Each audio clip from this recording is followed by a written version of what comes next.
Tukuza.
Wameiaga dunia, vifo vimewachukua.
Yule ambaye anacheza kinanda jana kutoka parokia ya Soni, tafadhali njoo usaidie.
Askofu wetu Joseph Obani Sakwe, askofu wa jimbo Katoliki la Kakamega, askofu mstaafu Filipo Sulumeti, Vicar General wetu Father Vincent Mukomo, mapadri, shemasi wa seminaristi, mama mkuu wa shirika la watawa Maria, familia na Wakristo wote, tumsifu Yesu Kristo. Daima na milele. Daima na milele. Tumsifu Yesu Kristo. Nachukua nafasi hii kukaribisha katika parokia Moyo Mtakatifu Yesu Mkuu na kumwalika Baba Askofu atuongoze kwa misa ya leo. Karibu Baba Askofu. Kwa jina la Baba na la Mwana na la Roho Mtakatifu. Amen. Amani iwe kwenu.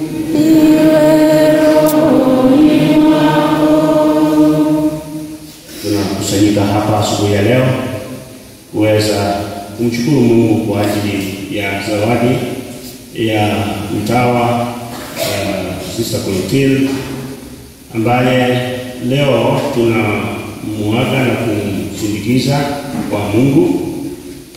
Wengi wetu tunamjua kama mtawa ambaye alikuwa wa sala katika udhaifu wake, katika kitanda chake hakulalamika, alikuwa anamtukuza Mungu katika hali ya unyonge, kutuonyesha na kutufundisha kwamba katika hali zozote zile tukimwamini Mungu tunaweza kumtukuza katika maisha yetu. Hivi leo tunapomsindikiza na kumwombea Mungu ampokee mbinguni, tunaombea kila mmoja wao na hasa familia yake ambapo alitoka na watawa wenzake ambao waliweza kushiriki pamoja naye, na tunaweza pia kuwashukuru na kuwaombea watawa wa Maria wakiongozwa na mama mkuu, kuwaombea Mungu waweze kuwapa faraja na ujasiri waendelee kumtumikia Mungu kama huyu sisa. Ndugu zangu, sasa tukiri dhambi zetu ili tupate kustahilishwa kuadhimisha mafumbo matakatifu.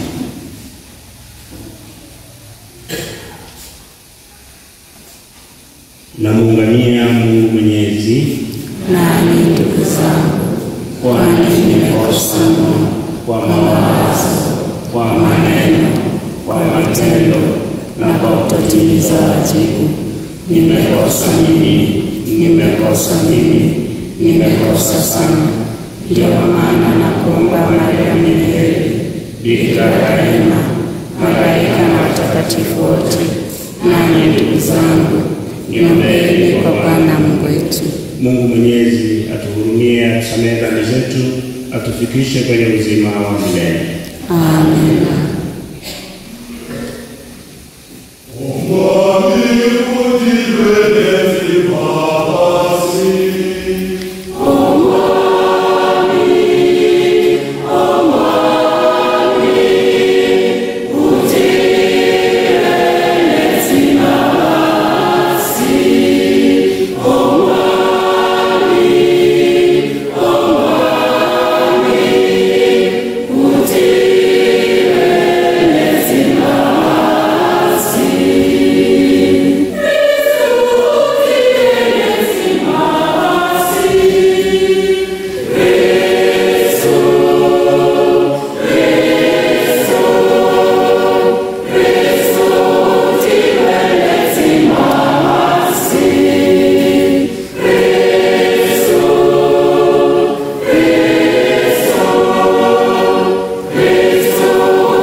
Mungu Mwenyezi, tunakuomba umjalie mtumishi wako marehemu Sister Mary Clotilde afurahi kwa ujio wa ufalme wako. Yeye alifuata njia ya mapendo kamili kwa ajili ya kumpenda Kristo.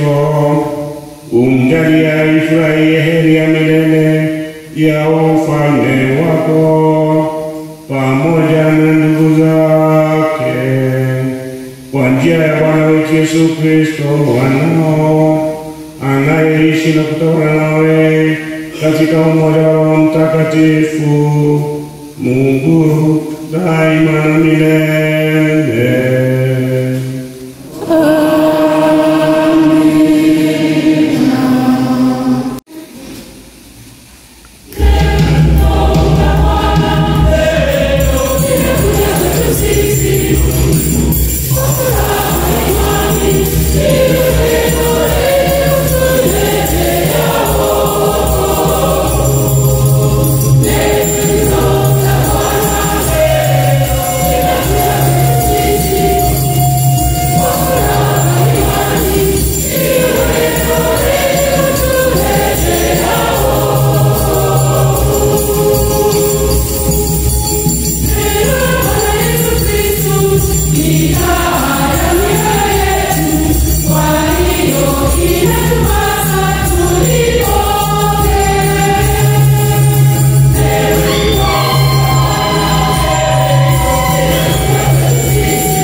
Umeniweka mbali na amani, nikasahau furaha, nikasema nguvu zangu zimenipotea, kama matumaini yangu yaliyoletwa na Bwana.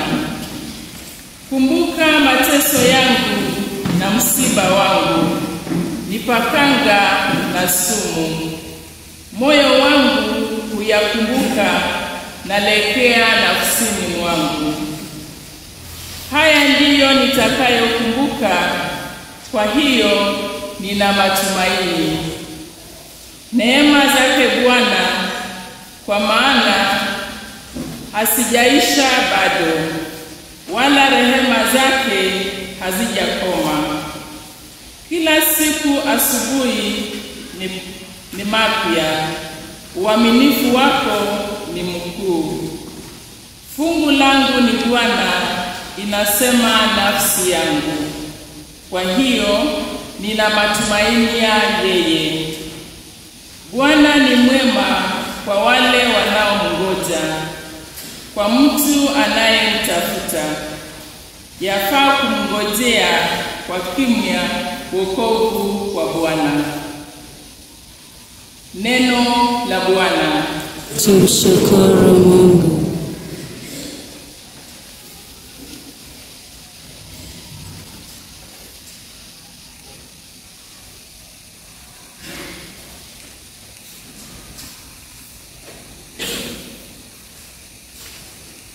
Zaburi ya kuitikizana.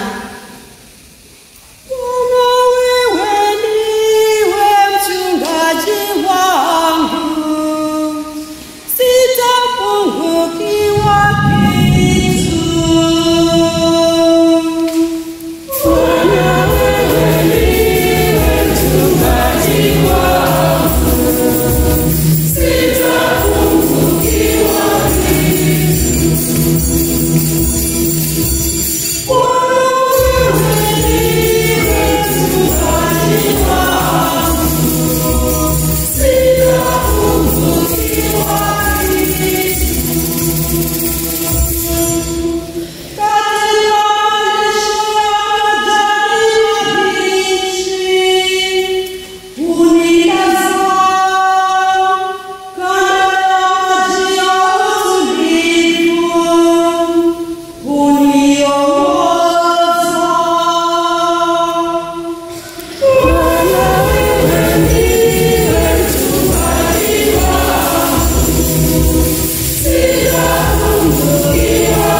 Kwa neno la Bwana towaambieni haya, sisi tulio bado wazima na kusalia hata wakati wa kuja kwake Bwana, hatutawatangulia wale waliolala.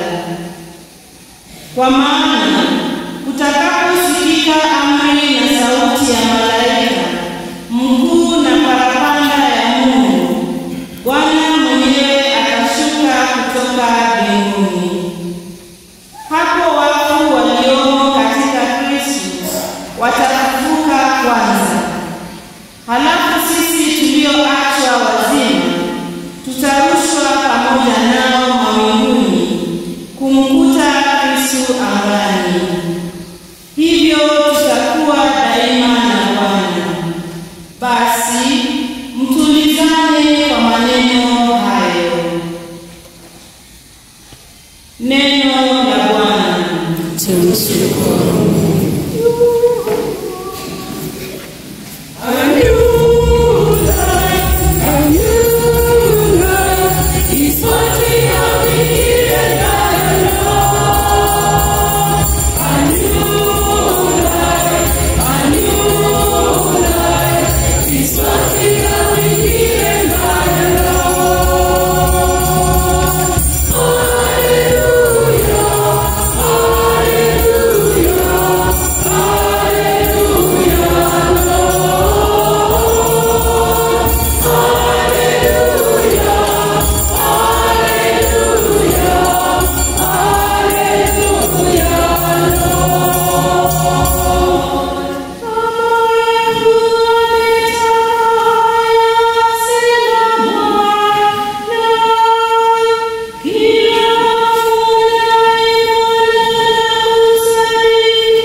Bwana awe nanyi.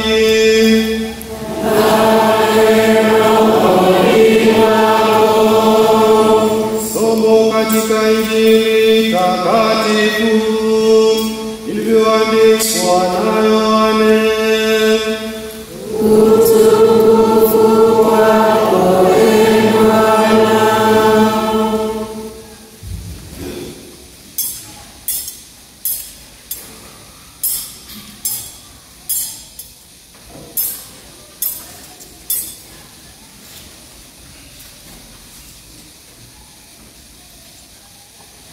Yesu alipofika Bethania, alimkuta Lazaro amekaa kaburini kwa siku 4. Mji wa Bethania uko karibu na Yerusalemu, kadiri ya stadia 2 hivi. Wayahudi wengi walikuwa wamefika kwa Martha na Maria kuwapa pole kwa sababu ya ndugu yao. Martha aliposikia kwamba Yesu anakuja, alikwenda kumlaki, lakini Maria akaendelea kukaa nyumbani. Martha akamwambia Yesu, Bwana, kama ungalikuwapo, kaka yangu hangalikufa. Lakini hata sasa najua ya kuwa Mungu atakupa chochote utakachomuomba.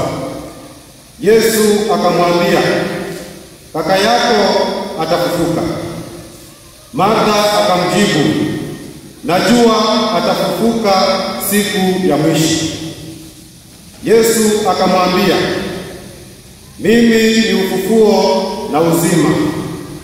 Anisadikie mimi, hata kama atakufa ataishi, na kila anayeishi na kunisadiki hatakufa milele. Je, wasadiki hayo? Naye akajibu, ndiyo Bwana, nasadiki ya kuwa wewe Ukristo, mwana wa Mungu atakaye kuja ulimwenguni humu. Injili ya Bwana. Sifa kwako Kristo.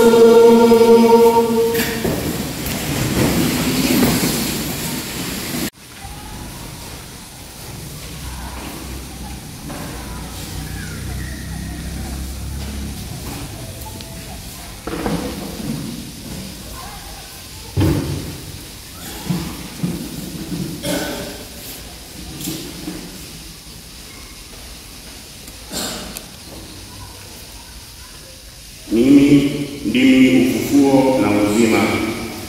Anisadikie mimi, hata kama atakufa ataishi. Tunawasilisha rambirambi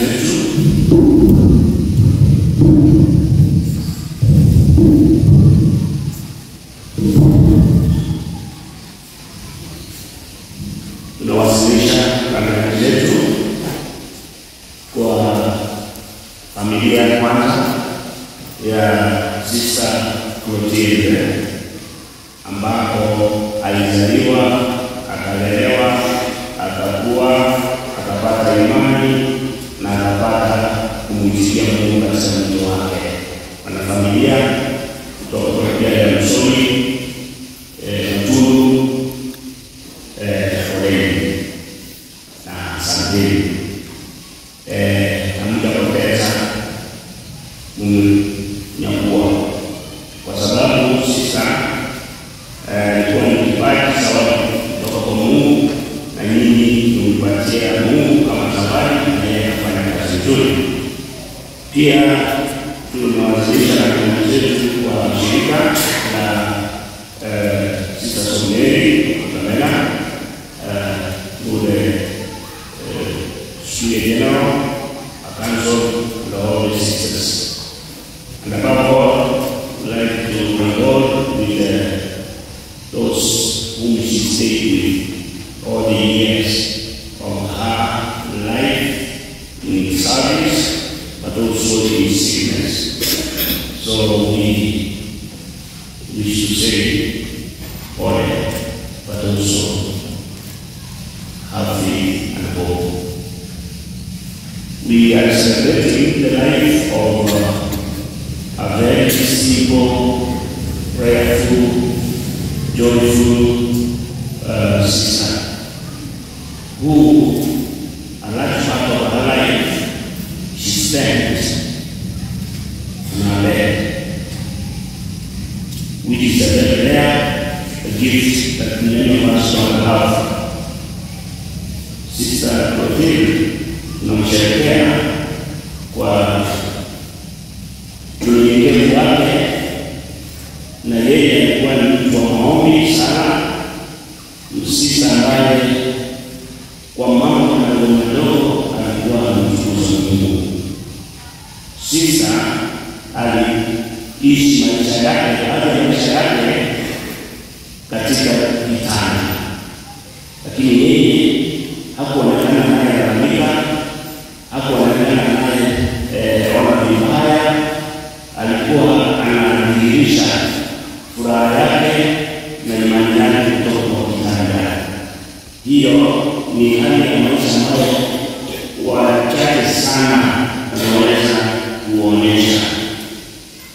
Kwa hivyo tunapomsherehekea huyu sisa, tunamshukuru Mungu kwa ajili yake, kwa sababu kama vile Yesu alisema, tunamtukuza yeye Mungu kwa kuwaficha wenye hekima na maarifa haya mambo na kuyashirikisha kwa watoto wadogo, ya kwamba Mungu anatufundisha mambo makubwa, sio kupitia kwa watu wakubwa wenye ujuzi, wenye maarifa, wenye hekima zaidi kuliko wengine, lakini kwa wale ambao ni wenyekevu, wanaojitolea kweli. So kama watawa wa shirika la Maria, sisi tunaweza kusema ya kwamba imekuwa ni baraka kutoka kwa Mungu kuwa na mtawa kama Sista Clotilde ambaye ametuonyesha njia ya kuishi katika unyenyekevu na kuweza kufurahia baraka ya Mungu popote, ikiwa ni shambani, ikiwa ni jikoni, ikiwa ni kitandani, ikiwa ni katika hali zetu za kazi mbalimbali. She teaches us something that is good, and God knows how to send people among us to teach us certain things that we never have done anywhere.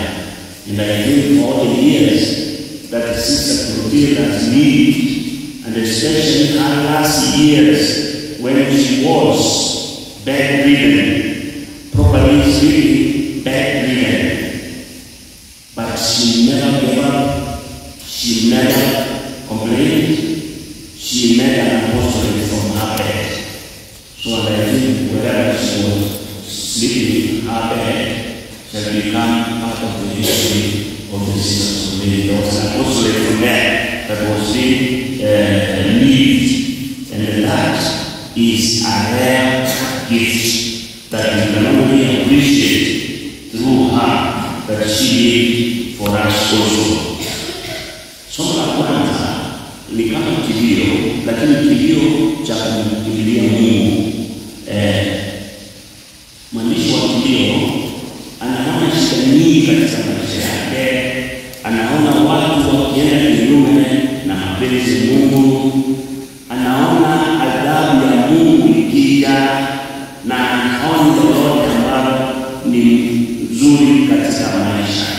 Lakini yeye anasema katika kilio chake anamtegemea Mungu ambaye anaweza kubadilisha hali ya shida na mateso na upweke kuweza kuwa hali ya baraka.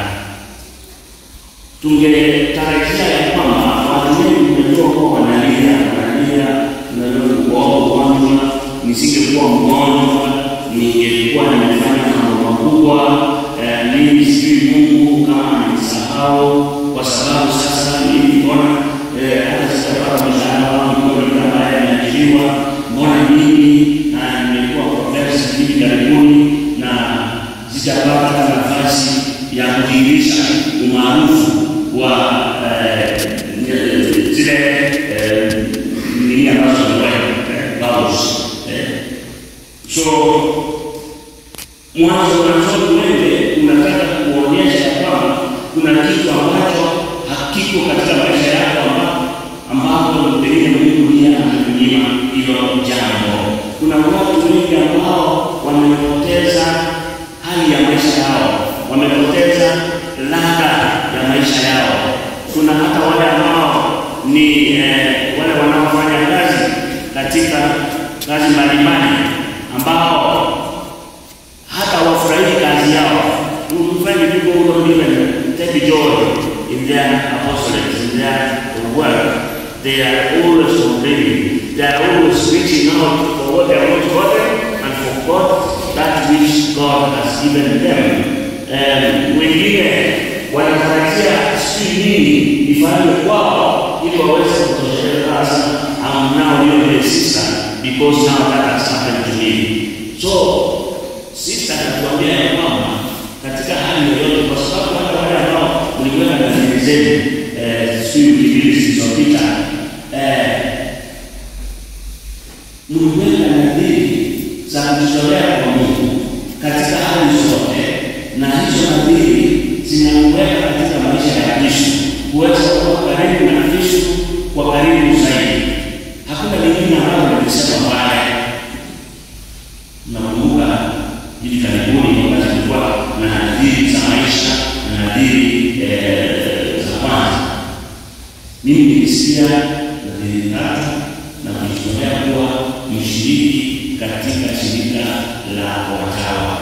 Hayo nadhiri ya kuwa karibu na Kristo kwa utii, umaskini na inaitwa kusenya na usafi wa moyo, alafu uwe mshiriki wa shirika hilo. You are asking to be accepted in that community.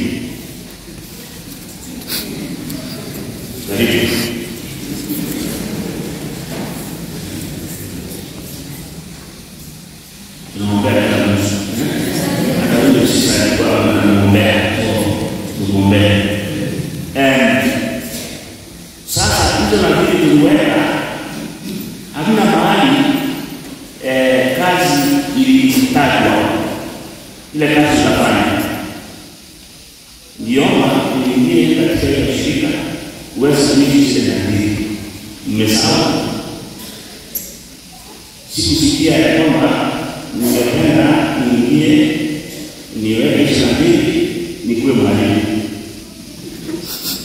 nikuwe daktari, nikuwe mzuri. Haya. So the basic tenets of living religious life have nothing to do with your profession. They have nothing to do with your qualification. They have nothing to do with what you are very good at. Leave them first. Leave them with commitment. Leave them even when you are in bed. Sister shows that can be done. Religious life is about committing yourself to Christ at all times. Religious life is about saying yes to Christ in all situations. Religious life has no choices. What I like and what I don't like.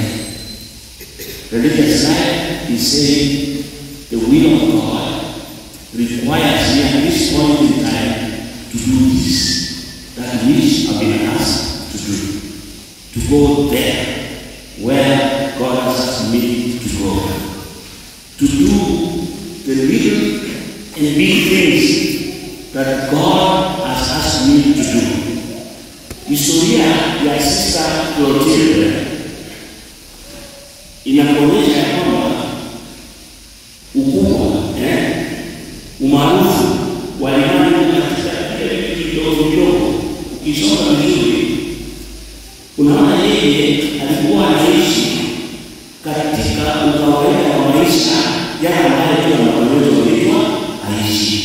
In our ordinary activities of life, that's where we are going to live our religious life, that's where we are going to live our faith. We are not going to greater places, to greater, responsibilities, in order for us to think that now we have to ignore the very little things, ordinary things, being with people, serving others, bringing joy to others, and also serving them with a lot of humility. And that's where you find humility. That's where you find the grace of God. Sister alijifunza kuwa mwalimu wa watoto, nursery teacher, and I think that was his profession. Now, if we look at the profession of a nursery teacher, we don't see anything great. But when we look at the people she was serving, the children, that's where her greatness was. Many of us will look at children and say, okay, you have no business with children are part of the move. No, that those are the great people. Even Jesus said, the one who serves the least of my children, that serves me. And that's why Jesus said, let children come to me, because the kingdom of God is to those like these children. So I think we find the key to God's life when we serve the least in society, when we serve the smallest in society, who are the children. And that's where greatness was. So we also thank all those who are committed to serving these ones, wherever they are. That's the responsibility that comes from God. Sister was also a sacristan. That's what I saw. And I bet that most of the priests seated here must have encountered her somewhere in some sacristy. And that's why they are here. Remember, even in the sacristy, it's very important. You will have this kind like rituals. Because you are serving, handling the things that help people to be sanctified. Sacristy is a word which comes from sacra. The sacra is a word which means holy. So the sacristy is what the holy place where the priest goes and invests in those vestments that is going to sanctify the people. So holiness begins from the sacristy. And whoever serves that, whoever does that, is also participating in sanctifying the people of God. So take joy in serving in the sacristy because you are also participating in the sanctifying of the people of God. And then of course, she was doing good things. I was still in the house that she was one who was making those speeches that you are wearing with your members. Yes, I mean, even also, she was wearing that. Who are trying to those things? Many of us will be wearing, but there's no time for that. And yet, she has touched each one of us at the heart by what she makes the spirit of members. That's what profession is at. Probably that could be on it. And yet, that is the profession of holiness, of joy, of service, of humility. That was Sister Clotilde. Now, as I was coming, I met with Father James one more year. He said, how? He said, you know, she was my colleague because she was in a monastery here while I'm in the monastery in Uganda. Because where she was, she never went far. She was in a home and happy. And the only thing I always thought that she had was her mouth. She would talk. And she expressed herself. And yet, she was very prayerful, she was very wise in what she says, she advises people. And I told you one time that every time we had an occasion or a celebration, she was the only one who would write me an SMS and say, I wish you all the best in the celebration, and I remember I'm praying for you. Nobody ever wants to do this. So she was praying from her monastery, her bed, her room. How many of us also met our rooms, our monasteries? Places of prayer, places where we can encourage others, places where we should join. You go there, the way she was sleeping, if nobody tells you anything, you will think she's okay, she's resting, because she's smiling and talking to you as if she's okay. The only time you get her is when you get her, it's okay, she's not getting her. She used that gift of the tongue, of the mouth, to bless others, to encourage others, to talk the good word to the others, sometimes even to admonish others. She was not, afraid to tell somebody a little lie. That's not wrong. But when I used to go there, she would tell me, come here and tell you. So she said, one or two things that I'm not going to tell you. So she will say, as you are doing the work, and Christ are doing the work, remember, I'm praying for you. Because the word is very difficult. The word is very cruel. And if we don't pray, we might get into problems. So we are trying our best so that you can also do the work. Now, what else do we need? Other than someone who will encourage you that you is going to pray for us. And I bet most of the people who are here must have become like her in that work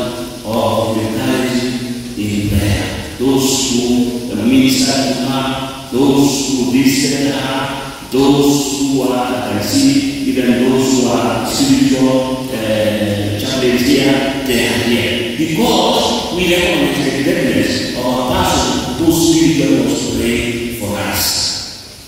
She was doing little things, but very important things that are spiritually important. That is something we can learn from. So, our life of prayer is, even if we are not able physically to do anything very important in the eyes of a human life, she did that and she completed that end. I do hear others saying that without God, I know that she has tested whatever you mean. But I think you mean that she has done out so well up to the last day, and now she's rested. Now you are being asked, you are going to be asked now, before she goes, whether you like her to go or to remain. That's the big question. Many of us have said, I think it's better she goes because she has suffered out. Many people will say, would we shall remain to continue praying for us? Because she was prayerful. But each one of us, our own time, we must always be people of prayer.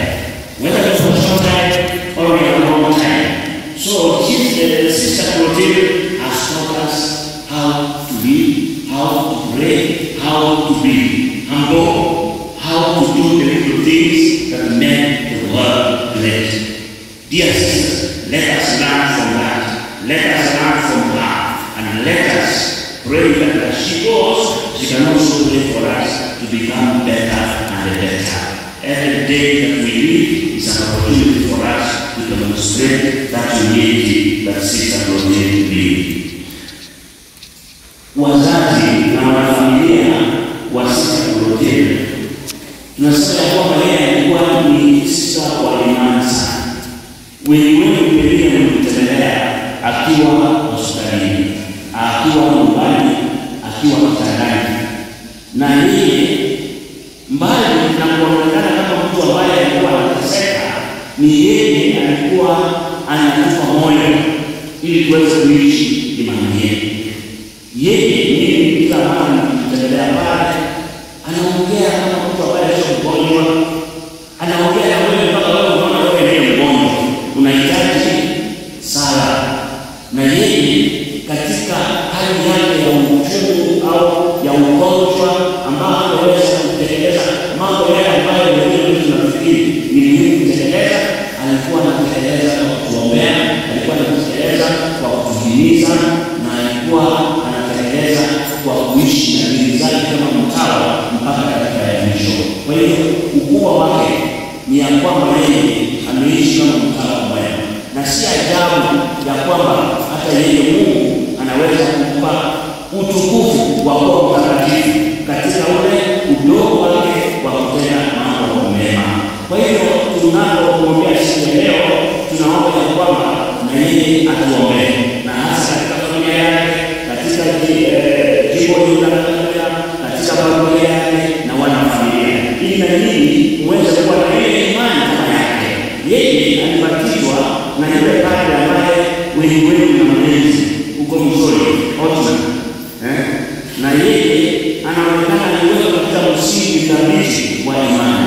Na hii ni Wakristo wa Msoli, Wakristo wa Matundu, Wakristo wa Kamera, na watawa tuweze kupiga mfano wake na tuweze kuishi kwa imani, ili kweli na sisi tuweze kupokea uzima wa milele. Tunamwombea Mungu ampokee mbinguni, ampe uzima wa milele, na sisi atupe ujasiri, atupe imani, ili tuendelee kumsherehekea Mungu wetu kwa kusherehekea maisha yetu kwa kuwahudumia wengine. Tunafanya sherehe hii wakati na sisi tunatarajia ujio wa Kristo katika kuzaliwa kwake, na tunaomba yeye azaliwe katika maisha ya Mungu. By the way, you always know that saints the day they died is the day that they are said to have been born into holiness. So the day of the death is the day that is normally indicated in the calendar of the saints. So you can also say that Sister Clotilde, her death at this time is a birth to a new life. And now when we accept the birth of our Lord, let us also give her to God that she may be born into eternal life and pray for us. Raha ya milele mpe Bwana, apumzike kwa amani.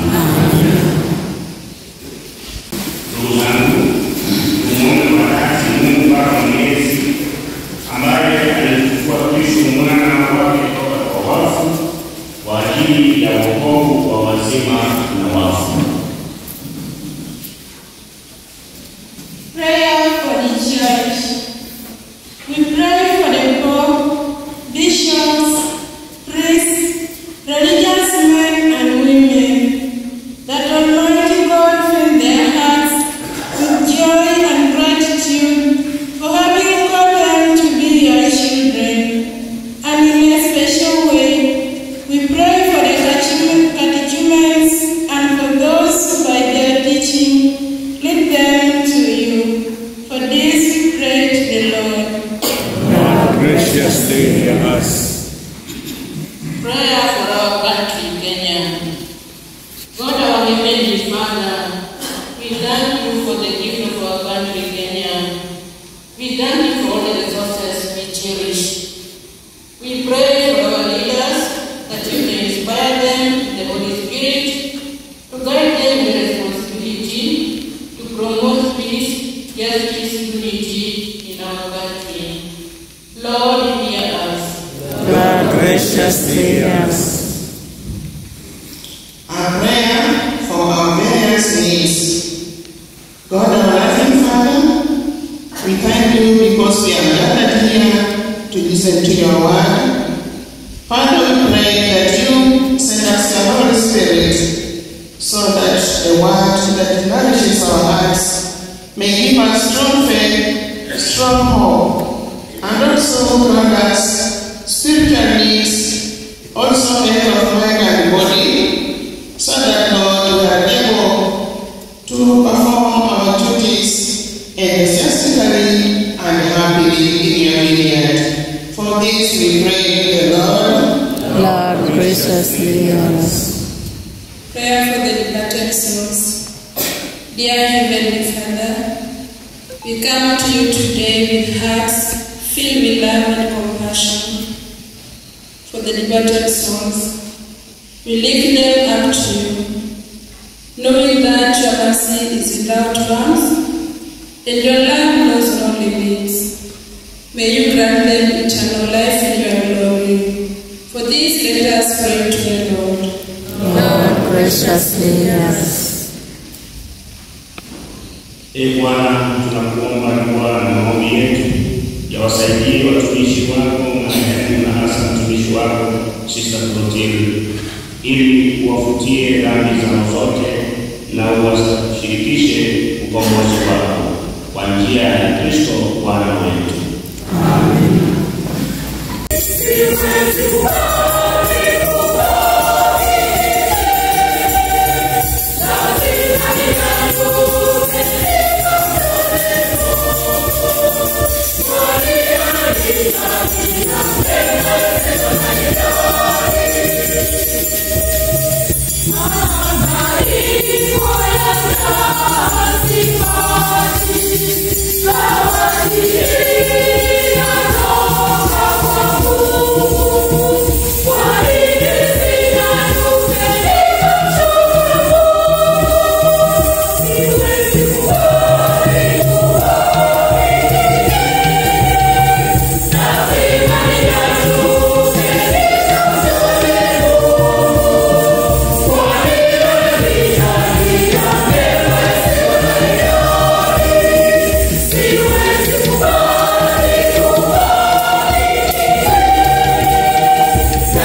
Hosanna,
Hosanna,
Hosanna,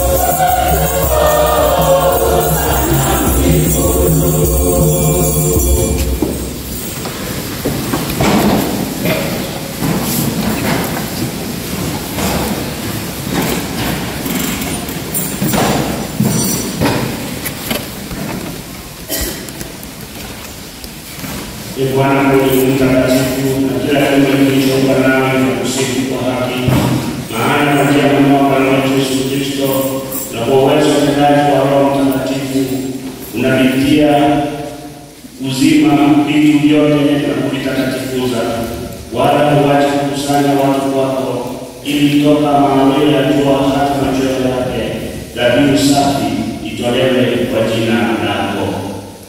Basi Bwana, tunakusihi kwa unyenyekevu vipaji hivi ambavyo vimekutokea kuvitakasa, upende kuvitakatifuza kwa Roho huyo huyo, ili viwe mwili na damu ya mwanao Bwana wetu Yesu Kristo, aliyetuamuru tuadhimishe mafumbo haya. Maana yeye mwenyewe usiku ule alipotolewa alitoa mkate na kushukuru, alibariki akaumega na akawapa wafuasi wake akisema, twaeni mle nyote, huu ndio mwili wangu utakaotolewa kwa ajili yenu.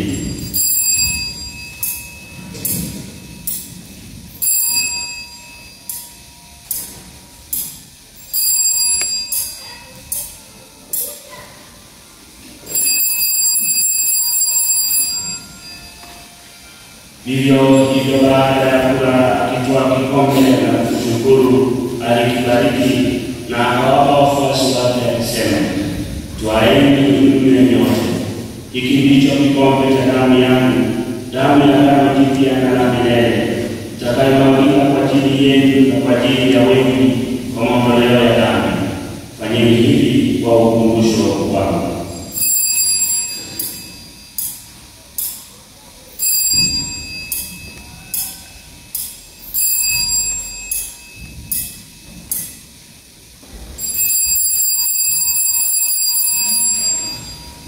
Fumbo la imani.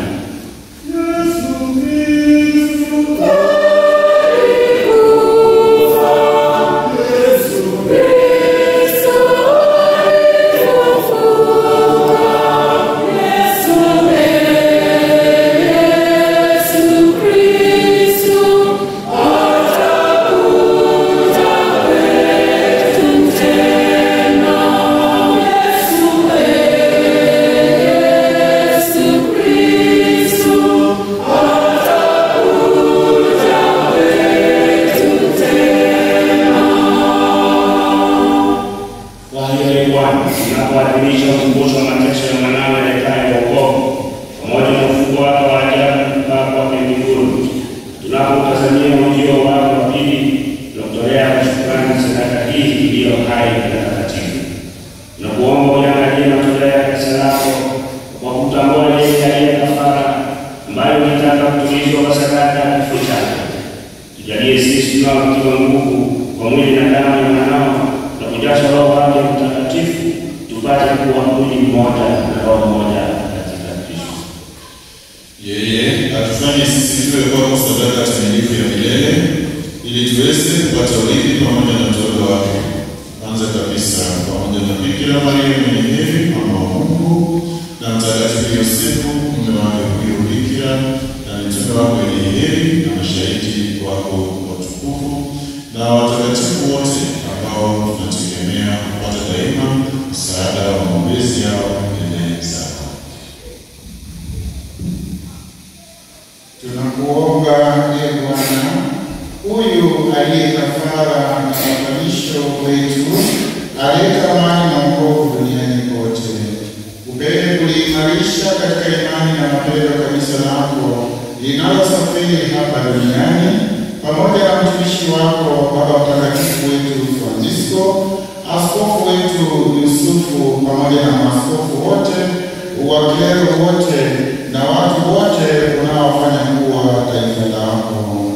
Usikilize kwa wema sala za jamaa hii iliyo hapa mbele yako, Ee Baba uliye mtakatifu, kwa huruma yako wakusanye kwako wanao wote waliokusanyika popote duniani. Wapokee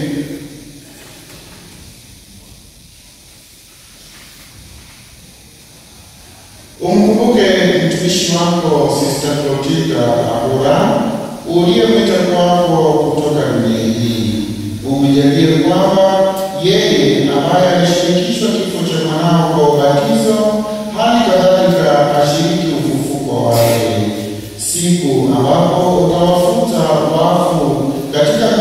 yao kutoka ardhini. Hapo utafanyisha mwili wa unyonge wetu na mwili wa utukufu wake. Pia wapokee kwa wema katika ufalme wako ndugu zetu marehemu na watu walioaga dunia wakiwa wamekupendeza.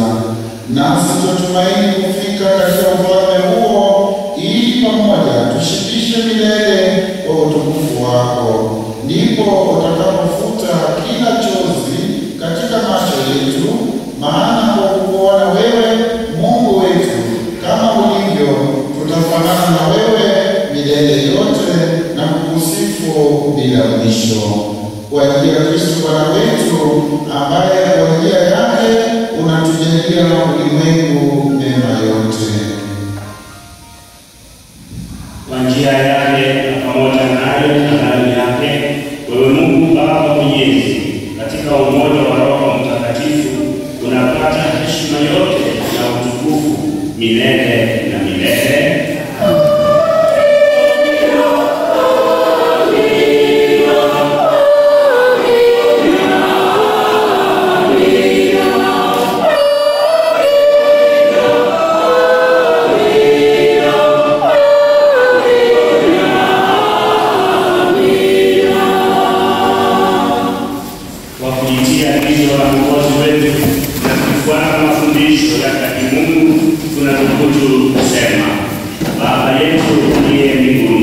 Jina lako litukuzwe, ufalme wako ufike, utakalo lifanyike duniani kama mbinguni. Utupe leo mkate wetu wa kila siku, utusamehe makosa yetu kama tunavyowasamehe na sisi waliotukosea, usitutie katika kishawishi, lakini utuokoe maovu. Ee Bwana, tunakuomba utuokoe katika maovu yote, tujalie kwa wema amani maishani mwetu, kusudi kwa msaada wa huruma yako tuokolewe daima na dhambi, wala tusifadhaishwe na jambo lolote, tunapotazamia kutumaini lenye heri na ujio wa Mwokozi wetu Yesu Kristo. Kwa kuwa ufalme wako na nguvu na utukufu hata milele. Ee Bwana Yesu Kristo, uliwaambia mtume wako, amani nawaachieni, amani yangu nawapa. Usitazame dhambi zetu, ila tu imani ya kanisa lako. Upende kujalia amani na umoja kama yalivyo mapenzi yako, na iishi na kutawala milele na milele. Amina. Amani ya Bwana iwe daima nanyi. Na iwe rohoni mwako. Peane amani.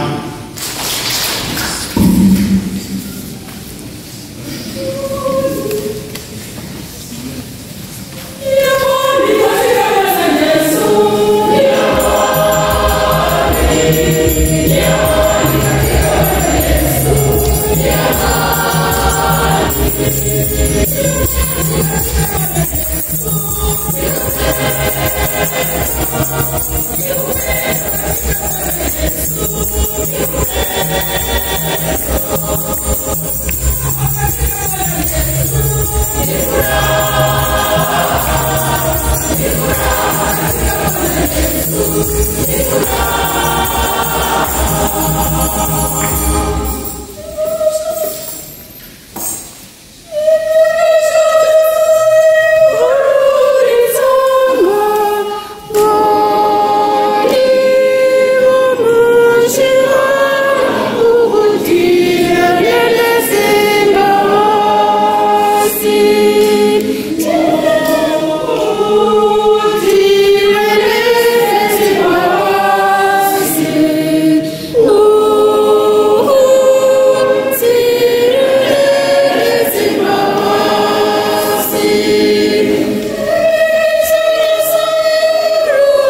na roho yangu itapona.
Bwana wanijua,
hata nafsi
Tusimame wote kwa sababu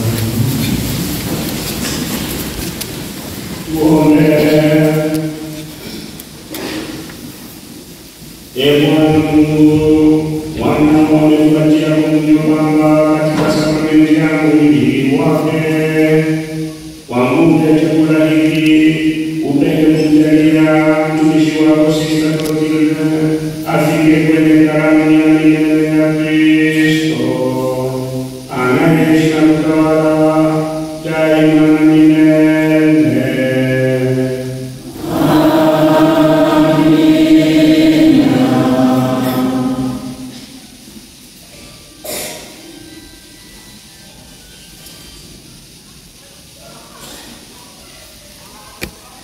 Bwana awe nanyi.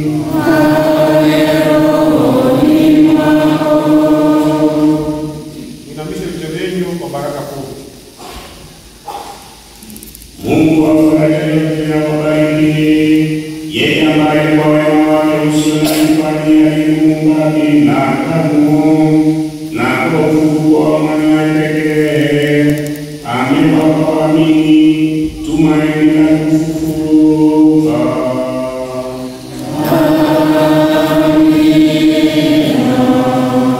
Na sisi tulio hai Mungu atujalie msamaha wa dhambi na marehemu wote awajalie mahali pamoja na amani.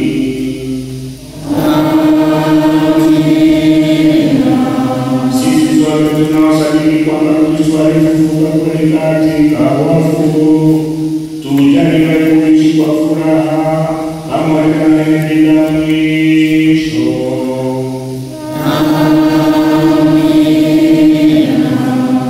Na baraka yake Mungu Mwenyezi, Baba na Mwana na Roho Mtakatifu washukie na kukaa nanyi daima.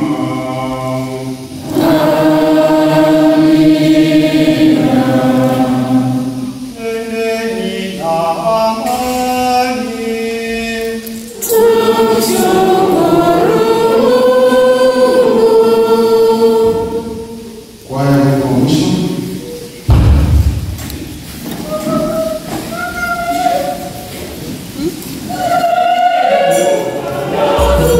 Thank you.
Nachukua nafasi kumshukuru askofu wetu Joseph Obani sana kwa kuongoza kwa misa ya leo. Tunasema asante.